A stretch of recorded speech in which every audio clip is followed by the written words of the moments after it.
Недела за неработен ден ќе се изгласа во собранието во текот на следната недела. Првиот синдикалец Дарко Димовски рече дека веќе разговарал со пратениците и добил уверување дека измените на законот со кој ќе се прогласи недела за неработен ден ќе се изгласат во собранието веќе од понеделник. Законското решение се очекува да стапи на сила од 1 јануари. 92% од работниците денеска требаше да одмараме, а останатите 8% да земеме минимум зголемана дневница од 50%. На секаде скапотија, ценовни шокови, по маркетите, по производите, по пазарите, а они ништо. Затоа сметаме дека минималната плата треба да изнесува 60% од просечната плата.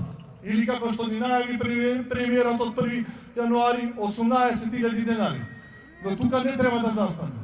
Треба и сите останати плати скалесто да растат. Да се исплаќаат празнични дневници на работниците, минималецот да е 60% од просечната плата, односно 18.000 денари, подпишување на општиот колективен договор, исплата на К15 и за јавниот сектор, како и спирално зголемување на другите плати, бараат меѓу другото од Сојузот на синдикатите на Македонија.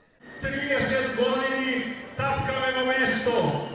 Никој за работникот не помислува освен за својата екзистенција, за својот капитал. Ние не дојдовме тука да кажуваме што да прават со нивниот капитал. Кога треба да имаме еден стандард, еден достоинствен живот, да ни се врати моралот и честа која што ја заслужуваме. Работниците го изразија незадоволството од, како што велат, глувиот однос од институциите и игноранскиот однос од власта. Тие повикаа да престанат поделбите на леви и десни работници, како и да се прекине дискриминацијата во јавниот сектор. Денеска сме тука да покажеме и да кажеме дека работничката класа во Македонија живеела и ќе живее достоинствено. Да не правиме дискриминација помеѓу јавен и приватен сектор.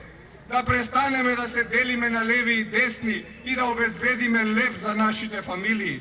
Нема ништо посилно во оваа држава од независниот работник, кој изминативе години ги има изгубено сите работнички, но и човекови права, додаваат синдикалците.